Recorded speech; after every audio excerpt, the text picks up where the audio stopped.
Welcome to the Shadow People, Part 1. Sit close. Let me tell you why I started collecting these stories in the first place. I had lived a long life, seen more than most, and yet there was a shadow that lingered beyond explanation, one that could not be dismissed as imagination.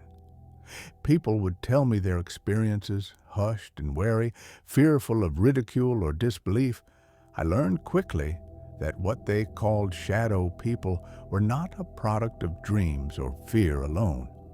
They were something else entirely, and their presence, though subtle at first, was undeniable. The first sightings were always the quietest, the kind that slipped past the conscious mind. A movement in the corner of an eye, a fleeting silhouette in the bedroom doorway. Sometimes it was as simple as the faint pressure of awareness that someone or something was there, even when the room was empty. I remember a man from northern Scotland, a shepherd, who swore he saw a dark figure standing at the edge of his field as dawn broke. Animals scattered before he could even raise his eyes. That, he said, was the first real moment he understood he was not alone. Then there was the Hat Man, which many of you have surely heard whispers about. A tall, indistinct figure wearing a wide-brimmed hat, always just beyond the edges of vision, usually in rooms where people slept. He appears suddenly, sometimes silently observing, sometimes moving closer when the sleeper awakens. One account from the Midwest described a woman waking to find the Hat Man standing at her bedside. She could not scream, she could not move, and she felt only the silent weight of those eyes, though she swore she could not see them clearly. It was the first detailed case that made me understand the figures weren't random tricks of light. They were persistent, patient observers. And some encounters were not visible to humans at all, at least at first. Animals notice first. Dogs growl at empty corners, cats arch their backs and hiss at air no one else sees. In one village in Norway, a farmer reported his chickens huddling together in fear, staring into an empty barn corner. He laughed, then froze as he saw a shadow detach from the wall, stretching toward the flock. He ran, but the image remained burned in his mind. Such stories are everywhere across continents. Some call it instinct, others call it folklore.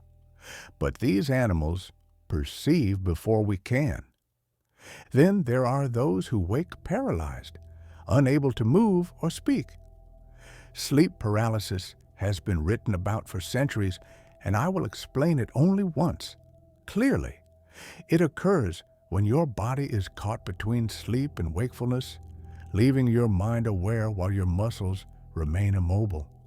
Many shadow people encounters are reported during this state, but the experiences are not limited to paralysis.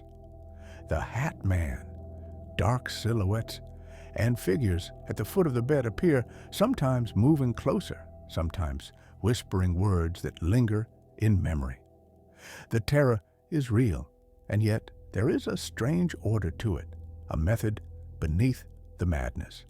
And just as suddenly as these early sightings occur, they vanish.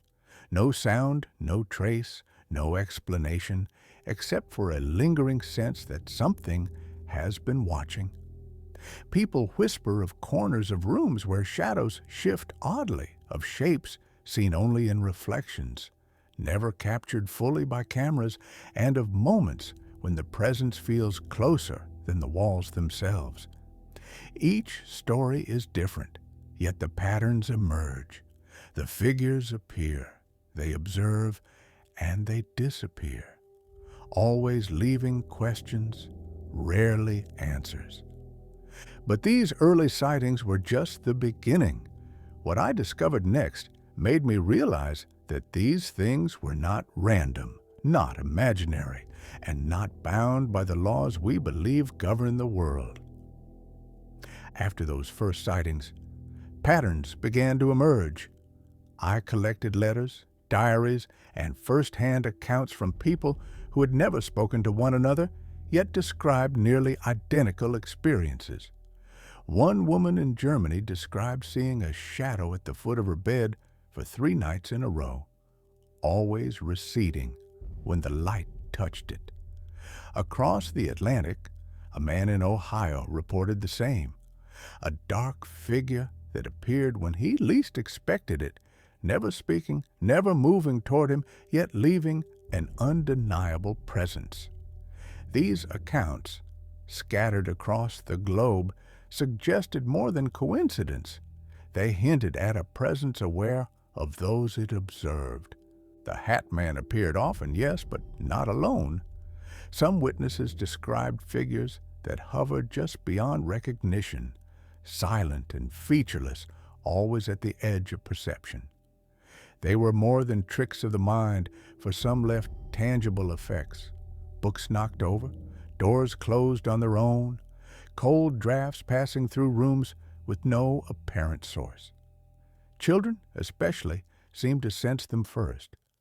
A little boy in Japan spoke of men in the dark who watched him while he played, yet his parents saw nothing. Such sensitivity in children may explain why folklore is rich with these figures, often warning, often teaching, always observing.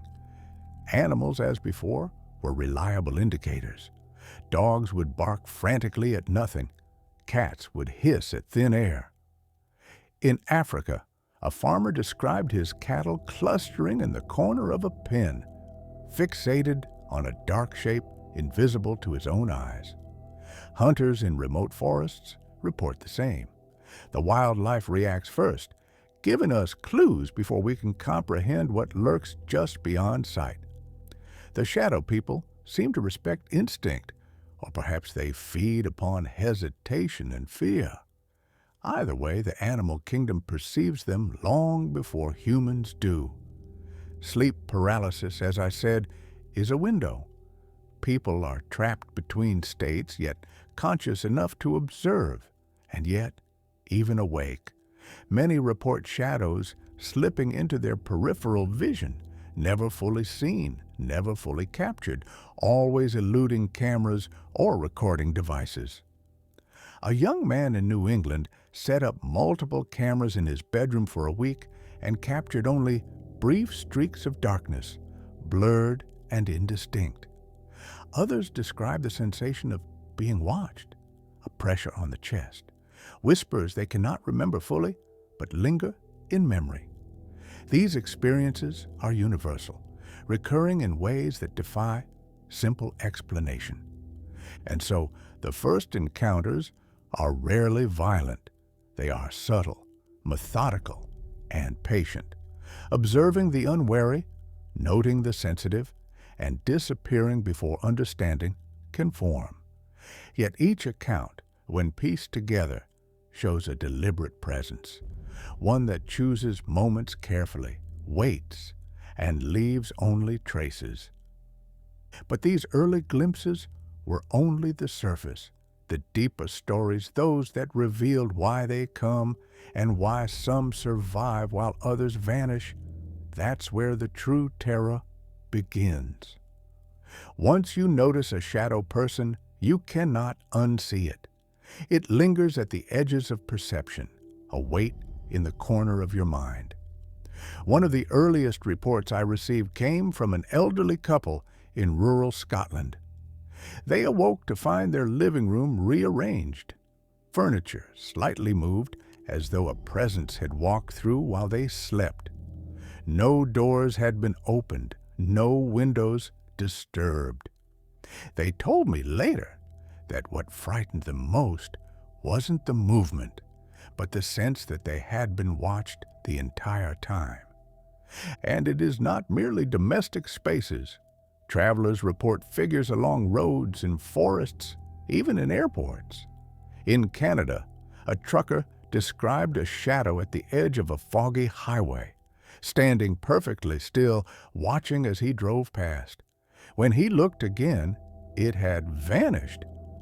In the United States, a hiker in the Appalachian Mountains swore he saw a tall, dark figure standing at a crossroads, not moving, yet somehow following him with its presence.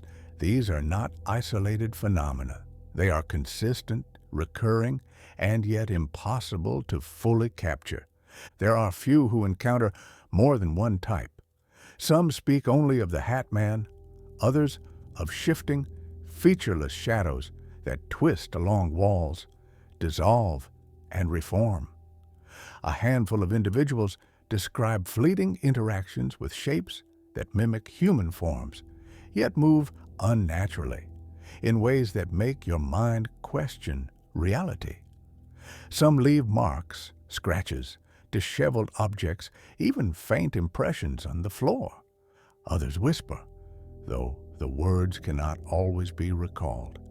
It is as if memory itself fears to commit what has been seen to permanence. And though these accounts are unsettling, it is the patience of the shadows that terrifies most. They appear, observe, and disappear. They do not attack in anger, nor strike in malice. They merely note, record, and wait. In my research, I found that the longer someone notices a figure without fleeing or screaming, the more intense subsequent encounters become. Observation seems to fuel them, or perhaps it is their way of teaching, testing, or warning. The first encounters are deceptively simple. They lull you into thinking the phenomena are harmless glimpses or tricks of the mind. But as stories pile upon stories, a pattern emerges. These sightings, these small, fleeting moments, are pieces of something far larger, something ancient, something deliberate, something that watches and waits for reasons we cannot yet comprehend. But these early sightings were just the beginning.